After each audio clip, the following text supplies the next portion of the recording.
Hello friends, welcome to इंस्टॉप Indian software में हूं विपिन। पाइथन लैंग्वेज की वीडियो सीरीज में आज हम देखेंगे part 31 immutable string in Python. इसके पहले दो पार्ट में यानी कि पार्ट 29 एंड पार्ट 30 में भी हमने स्ट्रिंग को ही कवर किया था और इस पार्ट में भी हम स्ट्रिंग को ही आगे कंटिन्यू करेंगे। तो चलिए स्टार्ट करते और देखते कि इम्यूटेबल स्ट्रिंग्स क्या होता है। मैंने यहाँ पर कुछ इंपॉर्टेंट पॉइंट्स लिस्ट आउट किए हुए, आप चाहे तो इन्हें अपने नोटबुक में राइट डाउन कर सकते। मैं आपको सिंपली इम्यूटेबल का मीनिंग बताता हूँ।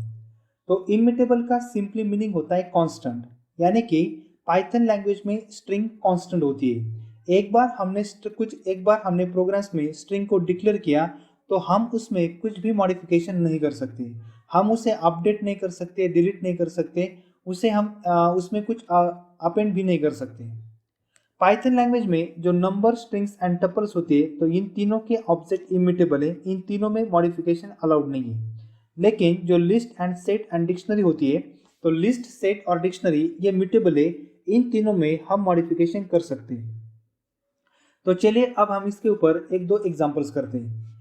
तो हम क्या करेंगे, पहले एग्जांपल्स में एक स्ट्रिंग को डिक्लेयर करेंगे, उसे प्रिंट करेंगे और प्रिंट करने के बाद हम उसमें कुछ अपडेट करेंगे और देखेंगे कि वो स्ट्रिंग अपडेट होती है या फिर नहीं। मुझे पता है कि वो स्ट्रिंग अपडेट नहीं होगी, लेकिन मैं आपको प्रैक्टिकली दिखाता हूँ। तो चलिए मैं नोटपैड को ओपन कर लेता हूँ। ठीक है, नोटपैड मैंने ऑलरेडी इस प्रोग्राम को सेव किया है sample.py नाम से और इसे सेव किया है मैंने ए ड्राइव पे। तो मैं क्या करूँगा, सबसे पहले एक स्ट्रिंग को डिक्लेयर कर लेता हूँ। तो मान लीजिए मैं यहाँ पर स्टोर कर रहा हूँ कोर और इसे हम प्रिंट कर लेते हैं। प्रिंट डबल कोट S1 और कॉमा करके मैं प्रिंट करूँगा S1 को। तो पहले मैं आपको इसको रन करके दिखाता हूँ। तो S1 में हमें प्रिंट हो जाएगा कोर। ठीक है, फाइल का नाम पाइथन, फाइल का नाम sample.py, एंटर। तो मुझे यहाँ पर प्रिंट हो जाएगा कोर। अब मुझे क्या करना है, इस सी को अपडेट करना है और इस सी को अपडेट करके मुझे यहाँ पर यम लिखना है, यानी कि अगर ये सी यम में अपडेट हो जाएगा तो यहाँ पर स्ट्रिंग हो जाएगी मोर। तो मैं क्या करूँगा, S1 में 0 पोजीशंस पे यम को स्टोर करूँगा। तो कैसे करूँगा, S1 में 0 पोजीशन और इसमें मुझे सिंपली स्टोर करना है m को और मैं फिर से इसे प्रिंट करके देखता हूँ। प्रिंट डबल कोट S1 और यहाँ पर मैं प्रिंट करूँगा S1 को। तो अब क्या होना चाहिए, अगर ये स्ट्रिंग मॉडिफाइड होती है या फिर अगर ये स्ट्रिंग अपडेट होती है तो हमें S1 में मोर प्रिंट होना चाहिए। लेकिन जैसे कि मैंने बताया कि पाइथन लैंग्वेज में स्ट्रिंग इम्यूटेबल है, स्ट्रिंग कांस्टेंट है। एक बार आपने स्ट्रिंग को डिक्लेयर किया तो उस स्ट्रिंग को आप मॉडिफाइड नहीं कर सकते। लेकिन मैंने यहाँ पर मॉडिफाइड किया है जो कि अलाउड नहीं है। तो कंपाइलर इस प्रोग्राम में मुझे पहले कोर को प्रिंट करके देगा और बाद में इस लाइन पे, लाइन नंबर 4 पे वो एरर शो करेगा। तो देखते हैं हम एरर्स क्या आता है। ठीक है, मैं फिर से फाइल को रन कर लेता हूँ, पाइथन। ठीक है, पाइथन, उसके बाद फाइल का नाम, पाइथन, फाइल का नाम sample.py, एंटर। तो देखिए पहले मुझे S1 में कोर प्रिंट हो गया, लेकिन जैसे ही मैंने उस स्ट्रिंग को अपडेट करना चाहा तभी मुझे उस लाइन पे यानी लाइन नंबर 4 पे जहां पर मैंने m को अपडेट किया था वहां पर कंपाइलर ने एरर शो किया। और एरर क्या है, str object does not support item assignment, यानी कि आप स्ट्रिंग को इक्वल्स टू ऑपरेटर के थ्रू, यानी कि कुछ भी हो, आप स्ट्रिंग को अपडेट नहीं कर सकते। अब हम इसका और एक एग्जांपल करते हैं, लेकिन एग्जांपल करने से पहले मैं आपको पेंट में कुछ लॉजिक समझाता हूँ और लॉजिक समझने के बाद हम उसे प्रैक्टिकली एग्जीक्यूट करेंगे। तो चलिए मैं यहाँ पर पेंट को ओपन कर लेता हूँ। ठीक है, सर्च में सिंपली पेंट, तो ये ओपन हो जाएगा।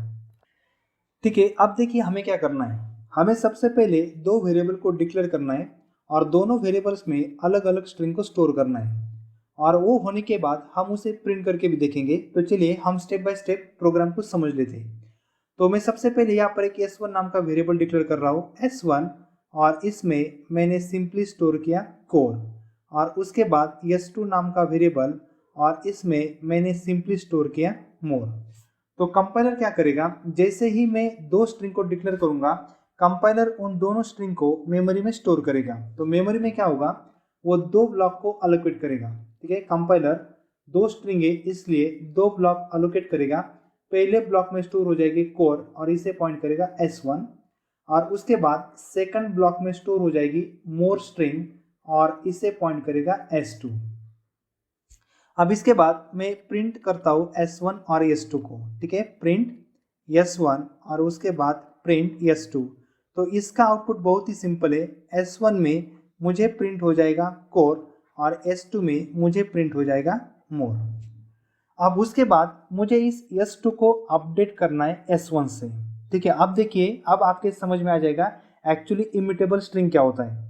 तो मुझे अब क्या करना है, S2 को अपडेट करना है S1 से। तो मैं क्या करूंगा, S2 इक्वल टू S1, ठीक है। मैंने क्या किया, S2 इक्वल टू S1, यानी कि S2 में अब स्टोर हो जाएगी S1 स्ट्रिंग। S1 मतलब क्या हो जाएगी, कोर। तो अदर प्रोग्रामिंग लैंग्वेज में क्या होता है कि S2 की में जो स्ट्रिंग है मोर, वो अपडेट हो जाएगी कोर से। देखिए मैं क्या बोल रहा हूँ, ध्यान से सुनिए। अदर प्रोग्रामिंग लैंग्वेज में क्या होगा, जैसे ही मैं S2 में S1 को स्टोर करूंगा तो वो मोर को अपडेट करेगा S1 से, यानी कि कोर से। लेकिन पाइथन लैंग्वेज में वैसा नहीं होता है। जैसे कि मैंने बताया था, पाइथन लैंग्वेज में स्ट्रिंग कांस्टेंट है। एक बार हमने स्ट्रिंग को डिक्लेयर किया तो कंपाइलर उसे मॉडिफाइड नहीं करेगा। तो जब भी आप इस लाइन जैसा कोड करेंगे तो कंपाइलर एक्चुअली क्या करेगा, S2 को मॉडिफाइड नहीं करेगा, तो S2 वेरिएबल की पोजीशन चेंज करेगा और वो पॉइंट करेगा S1 को। यानी कि जो भी हमारी ओरिजिनल स्ट्रिंग थी उसमें कंपाइलर कुछ भी मॉडिफिकेशन नहीं करेगा, बल्कि वो रेफरेंस वेरिएबल की पोजीशन चेंज करेगा और वो वेरिएबल पॉइंट करेगा S1 को, क्योंकि हमने S2 में स्टोर किया S1 को।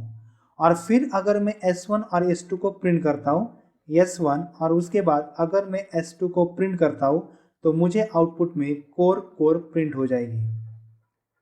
लेकिन मेमोरी में चेंज नहीं होगा, मेमोरी में स्ट्रिंग मॉडिफाइड नहीं होगी, बल्कि S2 अपनी पोजीशन चेंज करेगा। अब उसके बाद S2 ने अगर अपनी पोजीशन चेंज की तो मोर को कोई भी पॉइंट नहीं करेगा, और मोर को अगर कोई भी पॉइंट नहीं करेगा तो हम उसे एक्सेस भी नहीं कर सकते। तो इसलिए कंपाइलर इस ऑब्जेक्ट को ऑटोमेटिकली डिलीट करेगा। ऑटोमेटिकली डिलीट क्यों करेगा, क्योंकि इस ऑब्जेक्ट को कोई भी पॉइंट नहीं कर रहा है।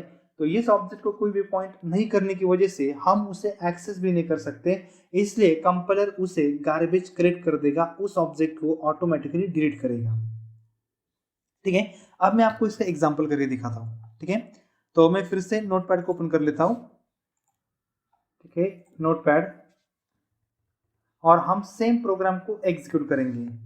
तो S1 में कोर है, उसके बाद S2 में डबल कोट मोर, फिर हम प्रिंट करेंगे S1 को। मैं यहाँ पर एक मैसेज डालता हूँ, बिफोर मॉडिफिकेशन, यानी कि हमें आउटपुट थोड़ा मीनिंगफुल वे में प्रिंट हो जाएगा। बिफोर मॉडिफिकेशन कॉमा S1, उसके बाद print double quote before modification, और यहाँ पर मैं प्रिंट करूँगा S2 को। तो हम यहाँ पर और मैसेज थोड़ा चेंज कर लेते हैं, यहाँ पर मैं डाल देता हूँ S1 और यहाँ पर मैं डाल देता हूँ S2, और उसके बाद S2 को हमें रिप्लेस करना है S1 से, ठीक है। S2 इक्वल टू S1, और उसके बाद मैं फिर से स्ट्रिंग को प्रिंट कर लेता हूँ, ठीक है। इसे मैं कॉपी कर लेता हूँ और उसके बाद यहाँ पर हमें उसे सिंपली पेस्ट कर देंगे, और बिफोर की जगह पे चेंज कर लेता हूँ आफ्टर, कंट्रोल एस। फिर से हम इसको एक बार रन करके देख लेते हैं। तो मुझे पहले आउटपुट में कोर मोर प्रिंट हो जाएगा और उसके बाद कोर प्रिंट हो जाएगा। मैं इसे कंपाइल कर लेता हूँ, एंटर। तो इस तरीके से मुझे आउटपुट प्रिंट हो जाएगा, कोर मोर और उसके बाद कोर। जैसे कि मैंने बताया था आपको यहाँ पर कि S2 जो स्ट्रिंग है वो मॉडिफाइड नहीं होगी, तो S2 रेफरेंस वेरिएबल अपनी पोजीशंस को चेंज करके कहाँ पर पॉइंट करेगा, S1 को। तो हम इसे प्रूफ भी कर सकते हैं। तो प्रूफ कैसे करेंगे, हम S1 और S2 दोनों का मेमोरी एड्रेस प्रिंट करेंगे। तो मेमोरी एड्रेस कैसा प्रिंट होना चाहिए, पहले S1 और S2, पहले S1 में क्या स्टोर हो जाएगी, कोर, और उसके S2 में क्या स्टोर हो जाएगी, मोर। यानी कि दोनों स्ट्रिंग अलग अलग है, तो दोनों का मेमोरी एड्रेस अलग अलग प्रिंट होना चाहिए, तो वो प्रिंट होगा। लेकिन जैसे ही S2 अपनी पोजीशन चेंज करेगा और वो पॉइंट करेगा S1 को, तो उस समय अगर मैंने यहाँ पर एड्रेस प्रिंट किया तो दोनों का एड्रेस मुझे सेम प्रिंट होना चाहिए, S1 जैसा,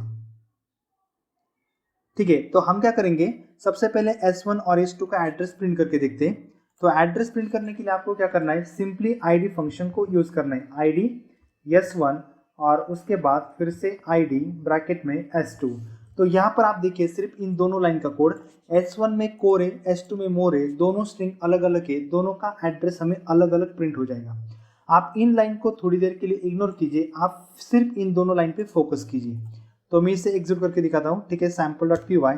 तो देखिए यहाँ पर कुछ मुझे एड्रेस प्रिंट हुआ, लेकिन आप इसकी एंडिंग देखिए कुछ अलग है, यानी कि दोनों वेरिएबल अलग अलग जगह पे पॉइंट कर रहे हैं। लेकिन जैसे ही S2 S1 जैसे ही ये लाइन एग्जीक्यूट हो जाएगी तो S2 ऑब्जेक्ट अपनी पोजीशन चेंज करेगा और वो पॉइंट करेगा S1 को। तो मैं इसे भी आपको प्रिंट करके दिखाता हूँ, ID, ठीक है, फिर से ID, और यहाँ पर आउटपुट को डिफरेंशिएट करने के लिए मैं यहाँ पर एक प्रिंट का स्टेटमेंट लिखकर यहाँ पर सिर्फ लाइन ड्रॉ कर देता हूँ। ठीक है, अब ध्यान से सुनिए मैं आपको क्या कह रहा हूँ। अगर S2 नाम की स्ट्रिंग अगर मॉडिफाइड होती है, अगर अपडेट होती है, तो यहाँ पर जो भी हमें एड्रेस प्रिंट हुआ वही एड्रेस यहाँ पर भी प्रिंट होगा। लेकिन जैसे मैंने बोला है कि S2 नाम की जो स्ट्रिंग है वो अपडेट नहीं होगी, मॉडिफाइड नहीं होगी। इसके अलावा S2 ऑब्जेक्ट अपनी पोजीशंस को चेंज करेगा और वो पॉइंट करेगा S1 को। और अगर S2 ने अपनी पोजीशन चेंज की तो S2 का एड्रेस सेम प्रिंट हो जाएगा S1 की जैसे। चलिए हम इसको रन करके देखते हैं। तो अब आप आउटपुट पर फोकस कीजिए, आपको आउटपुट में क्या प्रिंट हो रहा है। ठीक है, देखिए यहाँ पर S1 और S2 का एड्रेस अलग अलग है, लेकिन यहाँ पर S1 और S2 का एड्रेस सेम है। इसका मतलब S2 ने अपनी पोजीशन चेंज की और वो कहाँ पर पॉइंट कर रहा है, S1 पर, यानी कि दोनों ऑब्जेक्ट एक ही जगह पे पॉइंट कर रहे हैं। इसकी वजह से हमें यहाँ पर दोनों का एड्रेस सेम प्रिंट हुआ। ठीक है, तो अब आपके समझ में आया होगा एक्चुअली इम्यूटेबल होता क्या है। इम्यूटेबल का सिंपली मीनिंग क्या होता है, कंपाइलर ओरिजिनल स्ट्रिंग को मॉडिफाइड नहीं करता है, बल्कि वो अपने रेफरेंस वेरिएबल को चेंज कर लेता है। ठीक है दोस्तों, तो इस पार्ट में इतना ही था। अगर आपको ये पार्ट पसंद आया हो तो इस पार्ट को लाइक कीजिए, चैनल को सब्सक्राइब कीजिए और इस वीडियो को जितना हो सके उतना शेयर कीजिए ताकि आपके दोस्तों को भी इसका फायदा मिल सके। और साथ ही चैनल को सब्सक्राइब करने के बाद बेल आइकॉन को भी प्रेस कीजिए ताकि मैं जो भी नई नई वीडियो अपलोड करूंगा उसका नोटिफिकेशन आपको इमीडिएटली मिल जाएगा। Thank you.